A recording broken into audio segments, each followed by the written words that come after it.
Here in Mlango Farm, we do organic farming, and we have cows that provide us with manure.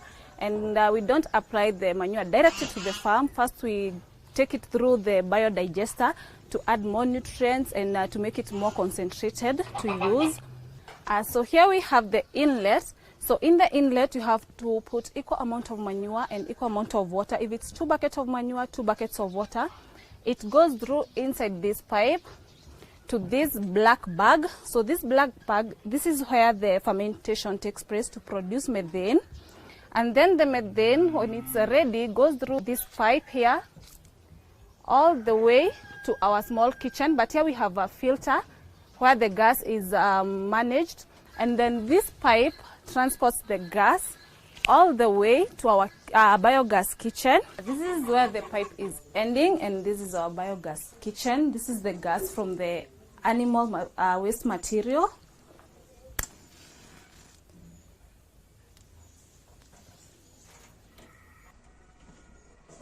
And it's very clean, very hot, reliable, and you can use it on the daily basis.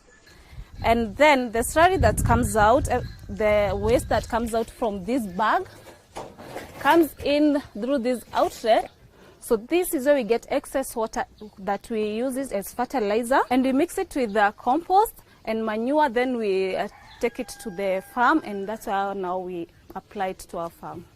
We are in Mlango Farm. It's located in Ngecha in Rimuru, Kiambu County.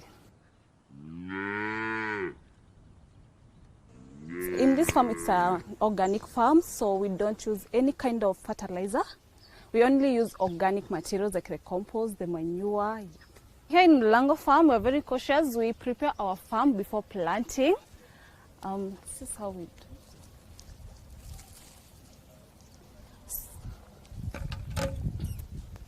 So we prepare our topsoil. So now I've put compost on our soil. We are preparing the soil before planting, before we can bring more plants to plant here. As you can see, our soil is very fertile, very healthy, and you can see the microorganism, but our soil is very good and healthy for farming because the soil now will absorb the nutrients after we have applied the compost.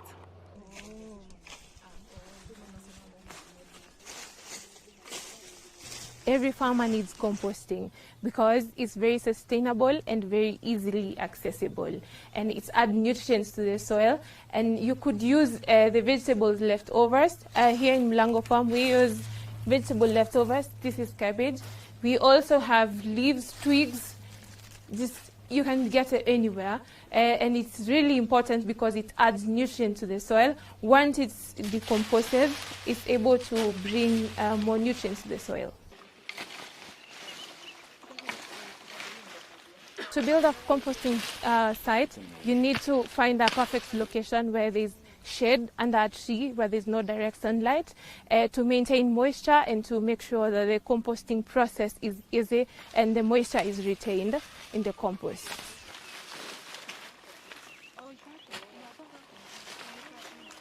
You need to have the place easily accessible so you can easily take out the compost to use at the farm. And then so you need to have the twigs on top, and then so you need to make sure that the temperatures are okay. So now and then you need to check the temperatures, and once the moisture is coming out, you need to change so that the upper layer can get enough moisture also, so you can be able to have a complete compost. So this is another composting site.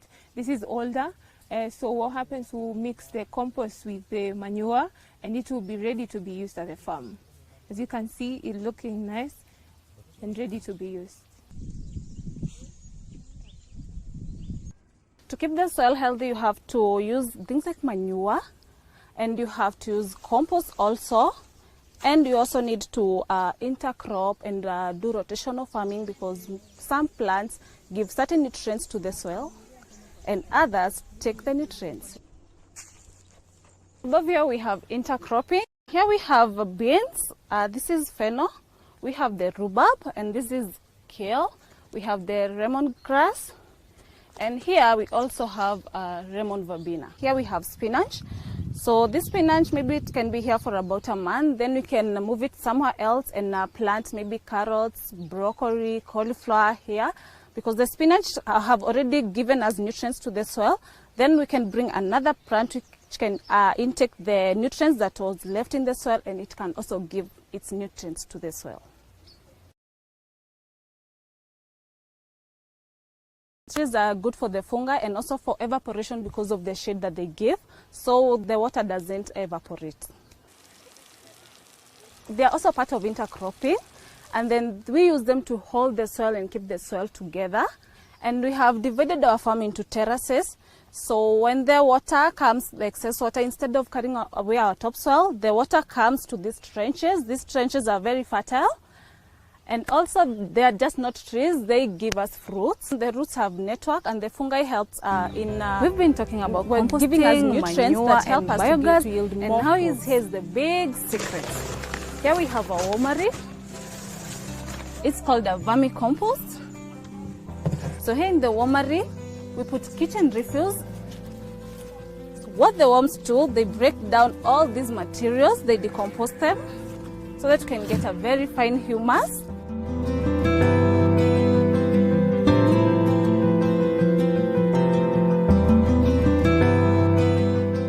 And then the excess water goes through to that pipe under here, this tap, and we get something called the black tea.